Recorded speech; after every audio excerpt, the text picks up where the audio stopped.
Hello friends, good morning. Previous lecture में हम लोग होमोलोगस सीरीज के बारे में डिस्कस कर चुके थे। आज हम लोग बहुत ही इंपॉर्टेंट टॉपिक फंक्शनल ग्रुप के बारे में डिस्कस करेंगे। तो चलिए without wasting time I come on the topic functional group. लेकिन इससे पहले थोड़े से रिकैप की जरूरत है। तो चलिए स्टार्ट करते हैं फंक्शनल ग्रुप। फंक्शनल ग्रुप किसे कहते हैं, इसे समझने के लिए हमें क्या करना होगा, किसी एग्जांपल पर फोकस करना होगा। ठीक है, लेट कर लेते हैं CH4। हम जानते हैं कि CH4 एक सैचुरेटेड हाइड्रोकार्बन का फर्स्ट मेंबर है। CH4 is the first member of saturated hydrocarbon. ठीक, अब जब ये सैचुरेटेड हाइड्रोकार्बन है तो निश्चित रूप से यहां पर कार्बन और हाइड्रोजन के बीच सिंगल बॉन्ड होगा। ठीक है, यानी CH bond CH bond CH bond और CH बॉन्ड। ठीक है, जो क्या सिंगल बॉन्ड से बॉन्डेड। ठीक, अब सोचिए कि अगर यहां पर कोई दूसरा एटम या ग्रुप, अगर इस CH4 में हमें अगर कोई दूसरा एटम या ग्रुप को अगर अटैच करना है तो क्या ये अटैच हो सकता है? नहीं होगा। क्यों? क्योंकि इस कार्बन का चारों बॉन्ड क्या है, कंप्लीट है। और जब कार्बन का चारों बॉन्ड कंप्लीट है तो इसमें कोई दूसरा एटम या ग्रुप अटैच नहीं हो सकता। ठीक है, अब सोचिए कि अगर हमें यहाँ पर कोई एटम या ग्रुप अटैच करना है तो इसके लिए हमें क्या करना होगा? केवल मेरे पास एक ही उपाय है। वो उपाय क्या है कि अगर हम यहाँ से एक हाइड्रोजन एटम को अगर यहाँ से रिप्लेस कर दें, ठीक है, अगर हम यहाँ से एक हाइड्रोजन एटम को रिप्लेस कर दें, ठीक है, और इसके प्लेस पर कोई दूसरा एटम या ग्रुप X अटैच कर दें, ठीक है, यानी यहाँ पर दूसरा एटम या ग्रुप तभी अटैच हो सकता है जब यहाँ पर हाइड्रोजन का रिप्लेसमेंट होगा। ठीक है, तो जब करा when one hydrogen atom is replaced, one hydrogen atom is replaced by the corresponding number of X या corresponding number of other atoms और ग्रुप्स। ठीक है, जितना H यहाँ से रिप्लेस होगा, जितना नंबर ऑफ हाइड्रोजन एटम यहाँ रिप्लेस होगा, उतना ही नंबर ऑफ अदर एटम्स और ग्रुप्स यहाँ पर अटैच हो सकता है। ठीक है, तो हम लेट कर लेते हैं कि यहाँ से one hydrogen atom is replaced by the one atom of X। X के एक एटम से क्या हो रहा है, ये रिप्लेस हो रहा है। और रिप्लेस होने के बाद निश्चित रूप से क्या करेगा, एक नया कंपाउंड का फॉर्मेशन करेगा। वो कंपाउंड क्या होगा, ध्यान दीजिए, जब एक हाइड्रोजन रिप्लेस हुआ, जब एक हाइड्रोजन रिप्लेस होगा तो एक नया कंपाउंड बन रहा है। कौन सा कंपाउंड बन रहा है, देखिए। ठीक है, वन हाइड्रोजन एटम को रिप्लेस करने पर क्या हो गया, CH3। और जब एक हाइड्रोजन रिप्लेस हुआ किसके द्वारा, एक अदर एटम X के द्वारा, तो जो नया कंपाउंड बनेगा वो कंपाउंड क्या होगा, CH3X होगा।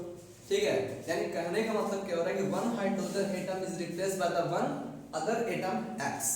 ठीक है, and then a new chemical compound is form. तो यहाँ पर एक नया कंपाउंड का फॉर्मेशन हो रहा है। वो कंपाउंड क्या हो रहा है, CH3X का फॉर्मेशन हो रहा है।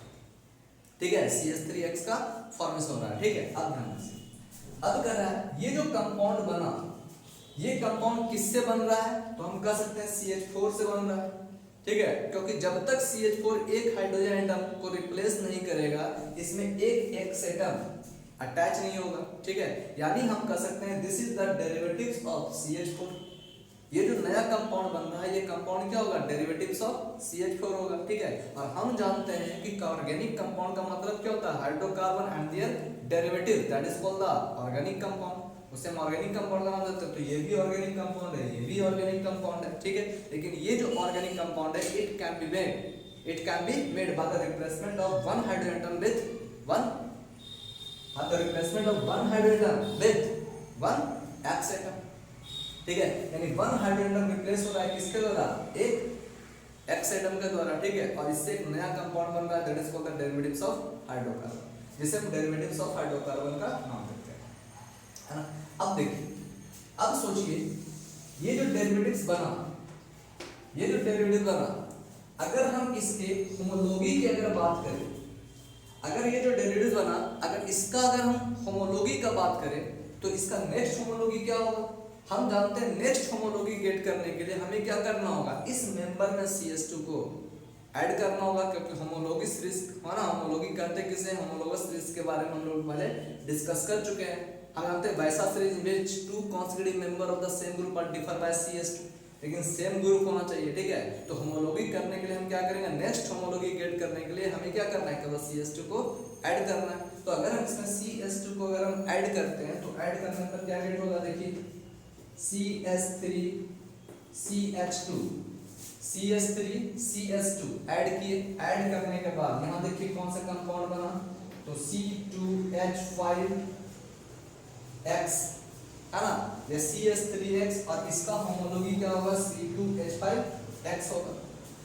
C2H5X होगा, ठीक है। अब थोड़ा सा ध्यान दीजिए, अब कहना ये दोनों जब आपस में होमोलॉगी है, जब ये दोनों आपस में होमोलॉगी है, ठीक है, तो जब होमोलॉगी होगा तो हम ये भी जानते हैं two consecutive member of the same group are differ by CS2, ठीक है। और दूसरे इसका दूसरा कैरेक्टरिस्टिक क्या होता है, दूसरा प्रॉपर्टीज क्या होता है कि two consecutive member of the same group are differ by 14 units, 14 units by its mass, यानी इसका मॉलिक्यूलर मास में जो डिफरेंस होता है वो कितना होता है, 14 यूनिट का डिफरेंस होता है, ठीक है। क्योंकि CS2 का डिफरेंस हो रहा है, CS2 का डिफरेंस होने का मतलब क्या है, 14 यूनिट्स का डिफरेंस होना, क्यों, क्योंकि CS2 में कार्बन का 12 यूनिट, हाइड्रोजन का 2 यूनिट, ठीक है, कितना जाएगा 12 यूनिट, ठीक है। तो अगर कह रहा है कि two consecutive member of the same group are differ by CS2, तो इसका मतलब क्या हो रहा है, differ by 14 units according to its mass, इसके मास के अनुसार दोनों कॉन्सेक्यूटिव मेंबर के बीच का जो डिफरेंस होगा, उसके मॉलिक्यूलर मास में जो डिफरेंस होगा वो कितना होगा, 14 यूनिट्स का डिफरेंस होगा, है ना। अब देखिए तो यानी इन दोनों के बीच में 14 यूनिट का डिफरेंस है, 14 यूनिट का डिफरेंस है। अब एक बात बताइए कि दोनों में 14 यूनिट का डिफरेंस है, लेकिन मॉलिक्यूलर मास ज्यादा किसका होगा, अब CH3X का होगा या C2H5X का होगा।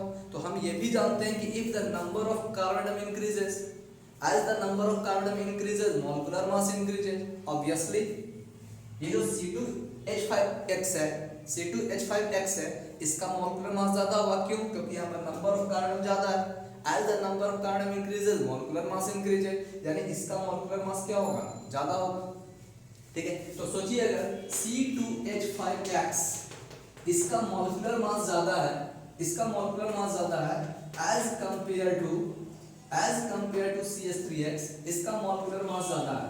हम ये भी जानते हैं कि डेंसिटी जो होता है वो डायरेक्टली प्रोपोर्शनल टू मास होता है, तो जब इसका मॉलिक्यूलर मास ज्यादा होगा तो इसका डेंसिटी क्या होगा, ज्यादा होगा, इसका डेंसिटी ज्यादा होगा, और जब डेंसिटी ज्यादा होगा तो इसका melting point and boiling point जो होगा वो C2H5X का क्या होगा, ज्यादा होगा एज कंपेयर टू CH3X, ठीक है। यानी इसका जो बॉइलिंग पॉइंट होगा वो क्या होगा, CH3X से ज्यादा होगा, क्यों, क्योंकि इसका मॉलिक्यूलर मास ज्यादा है, मॉलिक्यूलर मास ज्यादा होगा तो डेंसिटी ज्यादा होगा, डेंसिटी ज्यादा होगा तो ये हैवियर ज्यादा होगा, और हैवियर ज्यादा होगा तो इसका बॉइलिंग पॉइंट क्या होगा, ज्यादा होगा, यानी इसका बॉइलिंग पॉइंट क्या होता है, ज्यादा होता है एज कंपेयर टू CH3X।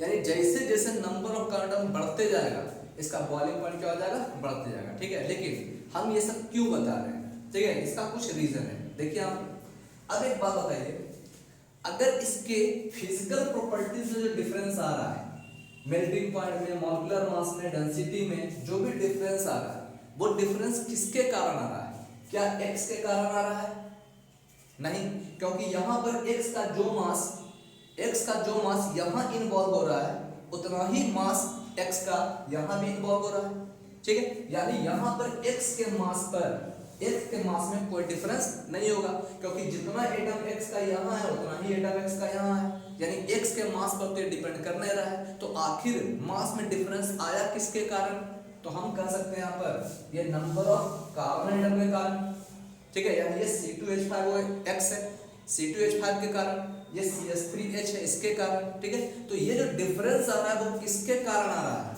वो जो डिफरेंस आ रहा है वो इस ग्रुप के कारण आ रहा है, C2H5 CH3 इसके कारण आ रहा है। ये टोटली जो डिपेंड कर रहा है वो C2H5 या CH3 पर डिपेंड कर रहा है ना, ये X के वैल्यू पर डिपेंड नहीं कर रहा है, क्योंकि यहाँ पर X का जितना एटम है X का एटम उतना है यहाँ भी है, X का जितना मास यहाँ इन्वॉल्व हो रहा होगा उतना ही मास यहाँ भी इन्वॉल्व हो रहा है, ठीक है। इसी कारण जो है जो डिफरेंस प्रोड्यूस हो रहा है वो डिफरेंस X के वैल्यू पर डिपेंड नहीं कर रहा होगा, ठीक है ना। अब ध्यान दीजिए थोड़ा सा, ठीक है। तो x के वैल्यू पर डिपेंड नहीं कर रहा होगा, डिपेंड किस पर कर रहा होगा, तो CH3 और C2H5 के मास पर डिपेंड कर रहा है, क्योंकि इसी दोनों के मास में डिफरेंस है, हाँ इसके मास में तो डिफरेंस है नहीं, ठीक है। तो अब सोचिए ये जो आपका दिया हुआ है CH3X या ये जो आपका दिया हुआ है C2H5X, इसमें एक ग्रुप X है, एक ग्रुप X है और दूसरा ग्रुप जो दिया हुआ है वो CH3 या C2H5 है ना।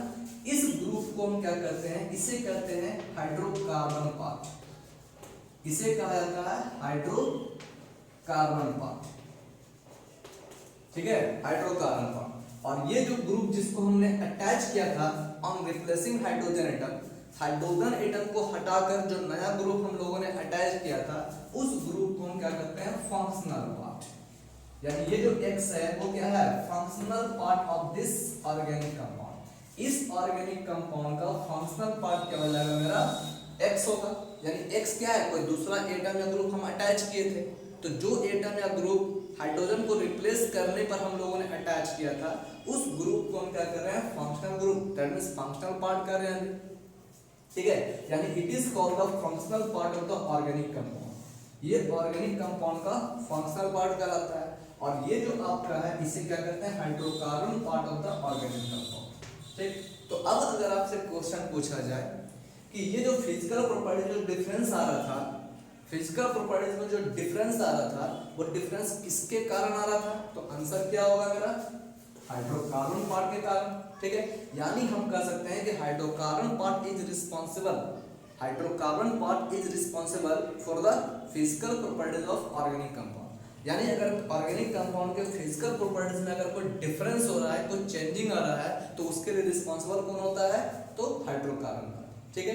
तो एक क्वेश्चन यहाँ पर आपका बन रहा है कि विच इज है ना, which is responsible for physical properties of organic compound, ठीक है। तो ऑर्गेनिक कंपाउंड के लिए रिस्पांसिबल कौन होता है, तो हम कह सकते हैं hydrocarbon part is responsible for physical properties of organic compound, ठीक है।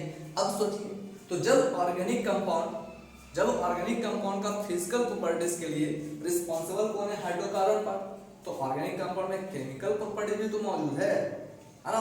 तो केमिकल प्रॉपर्टीज के लिए रिस्पांसिबल कौन होगा, केमिकल प्रॉपर्टीज के लिए रिस्पांसिबल कौन होगा, तो इसका दूसरा पार्ट, तो दूसरा पार्ट है कौन इसके पास, हम जानते हैं कि ऑर्गेनिक कंपाउंड जो बना हुआ है किससे, एक हाइड्रोकार्बन पार्ट से, दूसरा फंक्शनल पार्ट से, ठीक है। तो जब hydrocarbon part is responsible for physical properties तो केमिकल प्रॉपर्टीज के लिए रिस्पांसिबल कौन होगा, फंक्शनल पार्ट, ठीक है। तो हम कह सकते हैं यहाँ पर कि functional part is responsible for chemical properties of organic compound, ठीक है।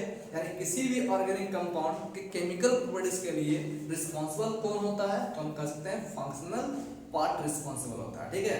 तो यानी अब आप समझ सकते हैं कि आखिर फंक्शनल पार्ट, फंक्शन ग्रुप का मतलब क्या हो रहा होगा, ठीक है, which is responsible for the chemical properties of organic compound, ठीक है। तो चलिए अब देखते हैं कि आखिर फंक्शनल ग्रुप कहते किसे हैं, इसे डिफाइन करते हैं, ठीक है।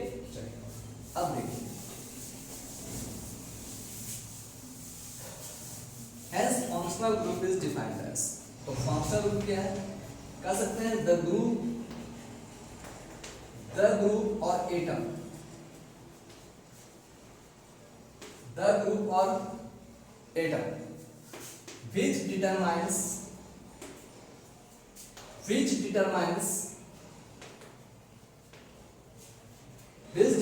the chemical properties of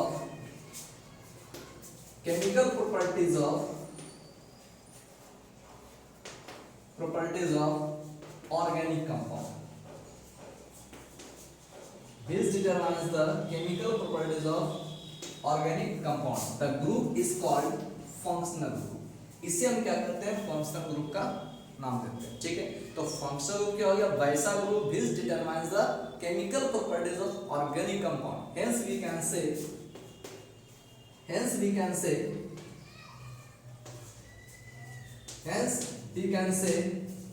functional group, hence we can say functional group is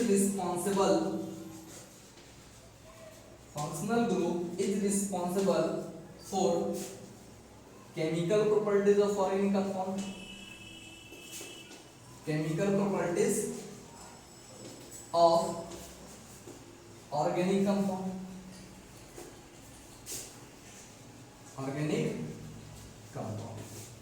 ठीक है, इसलिए फंक्शनल ग्रुप जो होता है ऑर्गेनिक कंपाउंड के लिए केमिकल प्रॉपर्टीज के लिए रिस्पॉन्सिबल होता है। ठीक है, यानी केमिकल प्रॉपर्टीज के लिए रिस्पॉन्सिबल कौन सा ग्रुप होता है, तो फंक्शनल ग्रुप होता है। ठीक है, तो अब आप ये समझ चुके हैं कि आखिर फंक्शनल ग्रुप किसे कहते हैं। ठीक है, अब इसका कुछ एग्जांपल लेते हैं। ठीक है, चलिए इसे एग्जांपल से समझने की कोशिश करते हैं।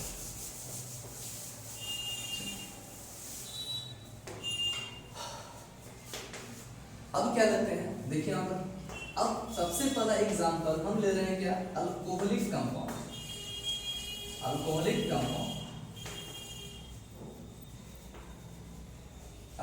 कंपाउंड आप जानते हैं ये भी एक ऑर्गेनिक कंपाउंड है। ठीक है, अल्कोहलिक कंपाउंड। लेकिन अब हमें क्या करते हैं, है ना, इसे फंक्शनल ग्रुप के आधार पर समझने की कोशिश करते हैं। ठीक है, कि आखिर अल्कोहलिक कंपाउंड है क्या और फंक्शनल ग्रुप किस तरह से रिलेटेड। ठीक है, चलिए हमने अभी बताया था कि जब CH4 में अगर कोई दूसरा एटम या ग्रुप अगर अटैच करना हो तो इसके लिए क्या करना होगा, एक हाइड्रोजन को रिप्लेस करना होगा। ठीक है, एक हाइड्रोजन रिप्लेस होगा तो एक एटम अटैच होगा, दो हाइड्रोजन रिप्लेस होगा तो दो एटम या ग्रुप अटैच होगा। ठीक है, लेकिन सेम वैलेंसी वाला अटैच होगा, सेम ग्रुप वाला, है ना, सेम वैलेंसी वाला ग्रुप या सेम वैलेंसी वाला एटम अटैच होगा। ठीक है, तो खैर, तो ये जो आपका दिया हुआ है CH4, इसमें हमें अगर किसी दूसरे एटम या ग्रुप को अटैच करना है तो ये अटैच तो हो नहीं सकता। अटैच होने का केवल एक ही उपाय है। क्या उपाय है कि यहाँ से एक हाइड्रोजन को रिप्लेस कर दे, है ना। तो जब कहा जा रहा है कि when one hydrogen atom is replaced by one OH group, यानी यहाँ से H को हटाना है और एक H ग्रुप को यहाँ पर ऐड करना है। ठीक है, one hydrogen atom is replaced by one OH group, और जब एक हाइड्रोजन एटम अगर एक OH ग्रुप से रिप्लेस किया जाए तो नया कंपाउंड क्या बनेगा, CH3OH बनेगा, CH3OH बनेगा, है ना। अब सोचिए, थोड़ा सा ध्यान दीजिए, CH3OH, है ना। अब ध्यान दीजिए, ये जो आपका आ रहा है CH3OH, X के प्लेस पर कौन आ रहा है, OH। इसके पहले हम लोगों ने H को रिप्लेस किया था X से, और X को हमने क्या कहा था, फंक्शनल पार्ट कहा था।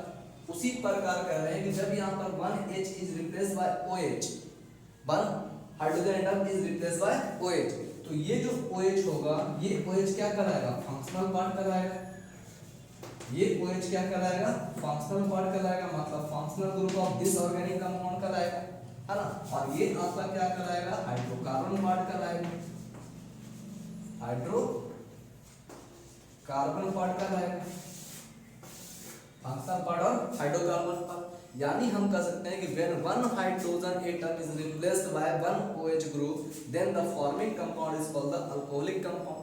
इसे हम अल्कोहलिक कंपाउंड का नाम देंगे। Hence we can say alcohol compound, hence we can say alcohol compound का जो फंक्शनल ग्रुप होगा वो ग्रुप क्या होगा, OH होगा, है ना। यानी इसका मतलब क्या है कि जिस ऑर्गेनिक कंपाउंड में OH मौजूद होगा वो इंडिकेट करेगा कि वो जो कंपाउंड होगा वो अल्कोहलिक कंपाउंड होगा, है ना।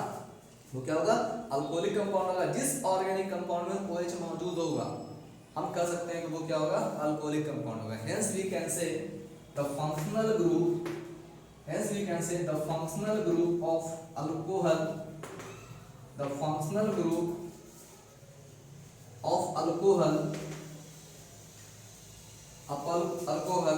है ना,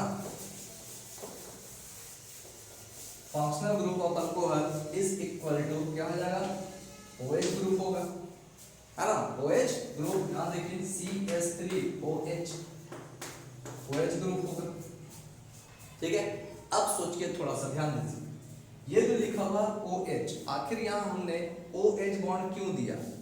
हम जानते हैं कि हाइड्रोजन का वैलेंसी 1 और जिसका जितना वैलेंसी नंबर ऑफ बॉन्ड उतना ही। ठीक है, उसी कारण देखिए यहाँ पर जब ये OH से जुटा हुआ है तो हाइड्रोजन का एक बॉन्ड तो कंप्लीट है, लेकिन ऑक्सीजन का वैलेंसी 2, ऑक्सीजन का वैलेंसी 2, लेकिन यहाँ पर ऑक्सीजन का वैलेंसी कितना आ रहा है? और हाँ, ऑक्सीजन का वैलेंसी 2, जब ऑक्सीजन का वैलेंसी 2 होगा तो बॉन्ड भी 2 होगा, लेकिन यहाँ पर ऑक्सीजन का बॉन्ड एक ही आ रहा है, यानी एक बॉन्ड और हमको देना होगा। लेकिन ये बॉन्ड जो है अभी क्या है, लेफ्ट है, बचा हुआ है।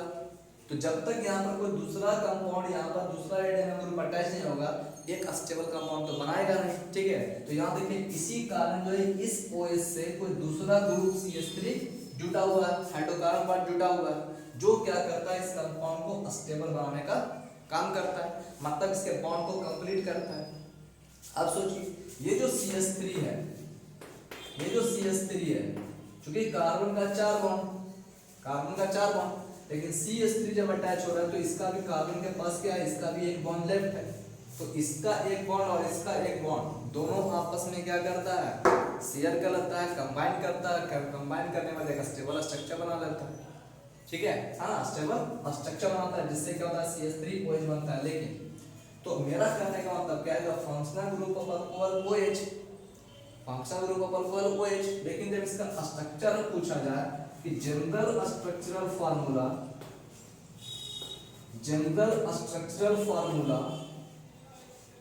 ऑफ अल्कोहल, अगर जहां तक हम बात करें general structure formula of alcohol की, तो general structure formula of alcohol क्या हो जाएगा, देखिए यहाँ पर ROH होगा, ठीक है। अब यहाँ पर R क्या है, तो ध्यान दीजिए, ये जो आपका दिया हुआ है CH3, ये CH3 क्या हो गया, किससे जुड़ा हुआ है, OH से जुड़ा हुआ है। OH तो हम जानते हैं आपको फंक्शनल ग्रुप ऑफ अल्कोहल हो गया, और ये CH3 क्या है, ये CH3 जो है, इस CH3 को हम क्या कहते हैं, when one hydrogen atom is replaced from alkane, एक new group is form, that is called the alkyl group, उसे हम एल्काइल ग्रुप कहते हैं, ठीक है। और एल्काइल ग्रुप का जनरल फॉर्मूला क्या होता है, CnH2n+1, जिसे हम लोगों ने प्रीवियस लेक्चर में रेडिकल्स ऑफ एल्केन में डिस्कस कर लिया है, ठीक है। तो हम जानते हैं कि जब एक हाइड्रोजन रिप्लेस हो रहा है, यहाँ से एक हाइड्रोजन रिप्लेस हुआ तब जाके एक OH अटैच हुआ, हाँ, तो जब एक हाइड्रोजन रिप्लेस होता है तो एक नया ग्रुप बनता है, उसको क्या कहते हैं, एल्काइल ग्रुप। तो ये आपका क्या है, एल्काइल ग्रुप, ठीक है, एल्काइल ग्रुप। उसी प्रकार सपोज कर लीजिए अगर यहाँ दिया हुआ है C2H6, यहाँ से भी अगर एक हाइड्रोजन रिप्लेस हुआ और एक OH अटैच हुआ, देखिए यहाँ पर क्या रहा, C2H5, इसमें भी क्या है, CnH2n+1, ये भी क्या है, एल्काइल ग्रुप है। एल्काइल ग्रुप में क्या होता है, एल्काइल ग्रुप का जनरल फॉर्मूला CnH2n+1, मतलब क्या हो गया कि हाइड्रोजन संख्या 1 more than double as compare to carbon, दुगना से एक ज्यादा होगा एल्काइल ग्रुप में, ठीक है। तो देखिए यहाँ पर दुगना से एक ज्यादा है, कार्बन की संख्या 1, इसका दुगना 2, एक ज्यादा 3, ठीक है। तो यहाँ देखिए यहाँ पर CH3 दुगना से एक ज्यादा, इन केस ऑफ C2H5 देखिए कार्बन संख्या 2, दुगना हो जाएगा 4, एक ज्यादा है तो 5, यानी C2H5 है ना, यानी ये भी क्या हो गया, एल्काइल ग्रुप का एग्जांपल है, ठीक है। तो एल्काइल ग्रुप का जनरल फॉर्मूला CnH2n+1 होता है, ये हम लोग जानते हैं, ठीक है। तो यानी इसका मतलब क्या है कि इस OH से अटैच क्या है, एल्काइल ग्रुप, ये जो फंक्शन ग्रुप है, इस फंक्शन ग्रुप से अटैच क्या है, एल्काइल ग्रुप। तो यहाँ भी क्या है, फंक्शन ग्रुप है, इस फंक्शन ग्रुप से हम अटैच क्या करते हैं, एल्काइल ग्रुप, है ना, एल्काइल ग्रुप। इसलिए हम कह सकते हैं यहाँ पर the functional group of alcohol is OH and the general structural formula of alcohol is ROH, जहाँ पर R क्या होगा, where R is the alkyl radical, where R is equal to alkyl radical, जहाँ पर R क्या हो गया, alkyl radical है। एल्काइल रेडिकल का मतलब क्या होगा, methyl, ethyl, propyl, butyl, pentyl, hexyl, कुछ भी, ठीक है, यानी CnH2n+1, ये क्या होगा आपका, एल्काइल रेडिकल होगा, ठीक है। तो general structure formula of alcohol is equal to ROH, ठीक है।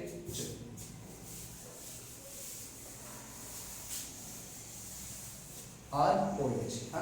तो एक चीज तो आप समझ गए कि अल्कोहल का फंक्शनल ग्रुप क्या होगा, OH होगा, यानी जिस ऑर्गेनिक कंपाउंड में OH मौजूद होगा तो हम समझ जाएंगे वो अल्कोहलिक कंपाउंड होगा, ठीक है। अब करा उस अल्कोहलिक कंपाउंड का जनरल स्ट्रक्चर फार्मूला क्या हो जाएगा, तो हम कह सकते हैं यहाँ पर कि ROH होगा। अब ROH के बाद अब हमें जानना है यहाँ पर general molecular formula, general molecular formula of alcohol. अब अल्कोहल का जनरल मॉलिक्यूलर फार्मूला क्या होगा, अल्कोहल का जनरल स्ट्रक्चर फार्मूला ROH, जहाँ R क्या है, एल्काइल रेडिकल है ना, एल्काइल रेडिकल, और एल्काइल रेडिकल का जनरल फॉर्मूला क्या होता है, तो हम जानते हैं CnH2n+1 होता है ना। तो देखिए यहाँ पर R के प्लेस पर हम क्या पुट कर दिए, CnH2n+1, और OH यहाँ लिखा हुआ, OH को अटैच कर दिए, ठीक है। तो इसका मतलब जनरल मॉलिक्यूलर फॉर्मूला पर क्या आ गया मेरा, CnH2n+1 OH, है ना। तो हम कह सकते हैं कि it is the general molecular formula of alcohol. तो अगर आपसे क्वेश्चन पूछा जा रहा है कि write the general molecular formula of alcohol, then answer will be CnH2n+1 OH, है ना। अब देखिए, अब एक बात और बताइए, यहाँ पर हाइड्रोजन संख्या कितना है, दुगना से एक ज्यादा, ठीक है। कार्बन यहाँ पर कितना है, n, हाइड्रोजन कितना है 2n+1, मतलब क्या हो गया कि हाइड्रोजन की संख्या दुगना से एक ज्यादा, 1 more than double as compare to carbon. लेकिन एक हाइड्रोजन यहाँ पर ही मौजूद है, एक हाइड्रोजन यहाँ पर ही मौजूद है, यहाँ पर हाइड्रोजन संख्या दुगना से एक ज्यादा, और यहाँ पर भी एक हाइड्रोजन मौजूद है। अगर इस हाइड्रोजन को भी हम यहाँ पर लाके अटैच कर दें, तो यहाँ पर हाइड्रोजन संख्या एक ज्यादा, दुगना से एक ज्यादा, अगर इस हाइड्रोजन एटम को भी लाकर यहाँ पर अटैच कर दे तो क्या हो जाएगा, दो ज्यादा हो जाएगा, होगा ना, ठीक है। क्योंकि यहाँ पर देखा है कार्बन की संख्या n, हाइड्रोजन की संख्या 2n+1, ठीक है, यानी हाइड्रोजन संख्या 1 more than double as compare to carbon. लेकिन अगर इस हाइड्रोजन को भी यहाँ आकर हम जोड़ दे तो यहाँ पर जनरल फार्मूला संख्या कितना हो जाएगा, जनरल फार्मूला CnH2n+2 हो जाएगा ना। यानी यहाँ पर हाइड्रोजन की संख्या एक ज्यादा, एक जोड़ दे तो दो ज्यादा हो जाएगा, तो CnH2n+2 हो, यानी हम कह सकते हैं कि general molecular formula of alcohol CnH2n+2 O भी हम लिख सकते हैं। यानी दोनों क्या है, सेम चीज है ना, दोनों क्या है, सेम चीज है।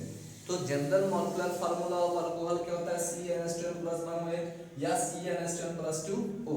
लेकिन आपसे अगर पूछा जा रहा है कि write the general molecular formula of alcohol, तो आंसर क्या होगा, CnH2n+1 OH ही लिखेंगे, ठीक है। ये भी लिखिएगा तो कोई दिक्कत नहीं है, लेकिन जनरली बुक वगैरह में क्या दिया रहता है, CnH2n+1 OH। Hence we can say the general molecular formula of alcohol is CnH2n+1, है ना, +1 OH। अब हम बात करेंगे इसके, अब हम बात करेंगे इसके general name, general name, general name of alcohol, general name of alcohol. अब हम इसके general name of alcohol, alcohol के जनरल नेम की बात करेंगे, ठीक है, अल्कोहल के जनरल नेम की बात करेंगे। General name also known as common name, general name also known as common name, common name, ठीक।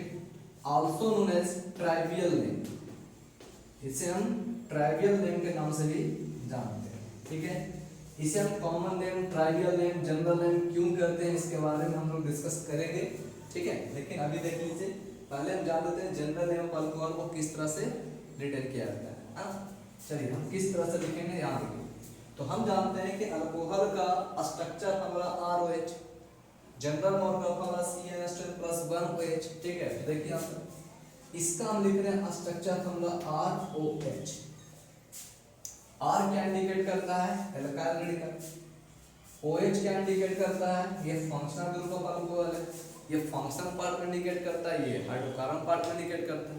ये हाइड्रोकार्बन पार्ट एल्काइल कहला रहा है, ये फंक्शनल पार्ट अल्कोहल का फंक्शनल ग्रुप कहला रहा है, मतलब अल्कोहल को इंडिकेट कर रहा है, ठीक है। चलिए, यानी OH जहां मौजूद होगा वो अल्कोहल को रिप्रेजेंट करेगा, ये एल्काइल को रिप्रेजेंट करेगा, ठीक। अब सोचिए, एल्काइल का general formula CnH2n+1, if we put n = 1, अगर हम यहाँ पर n = 1 पुट करते हैं, ठीक है, अगर हम यहाँ पर n = 1 पुट करेंगे, देन वी गेट, हम क्या गेट करेंगे, देखिए अगर हम यहाँ पर n = 1 पुट कर रहे हैं तो देखिए यहाँ पर C1H2 × 1+1 यानी कितना हो जाएगा, CH3।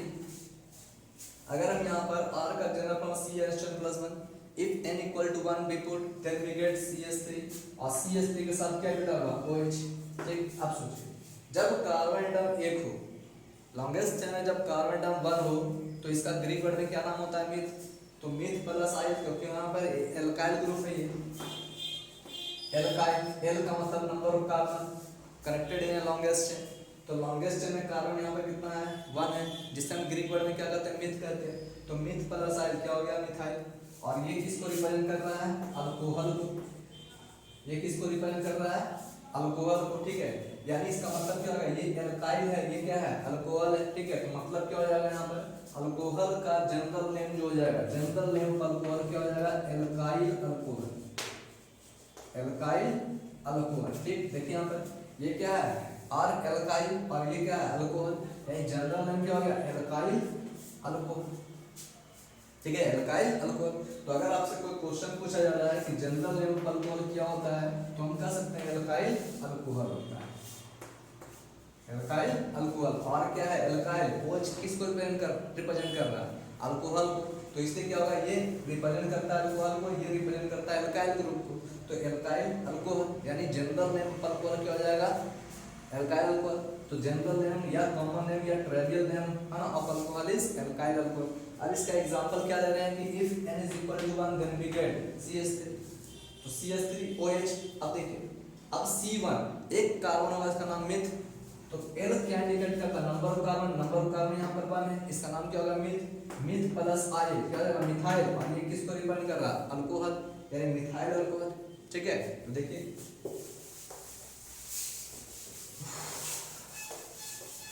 ठीक है, तो यहाँ देखिए, तो CH3OH, CH3OH यहाँ पर नंबर ऑफ कार्बन कितना है, 1 है, और 1 को हम क्या करते हैं, मिथ, और आयल ग्रुप में क्या होता है, हाइड्रोजन संख्या दुगुना से एक ज्यादा, ठीक है। यहाँ भी देखिए दुगुना से एक ज्यादा, मतलब ये एल्काइल ग्रुप है, ठीक है। तो एल्काइल ग्रुप में क्या हो जाएगा, एक कार्बन है मिथ और प्लस आयल ग्रुप क्या हो जाएगा, मिथ प्लस आई, मिथाइल, और ये किसको रिप्रेजेंट कर रहा है, अल्कोहल, नाम क्या हो जाएगा, मिथाइल अल्कोहल, ठीक है।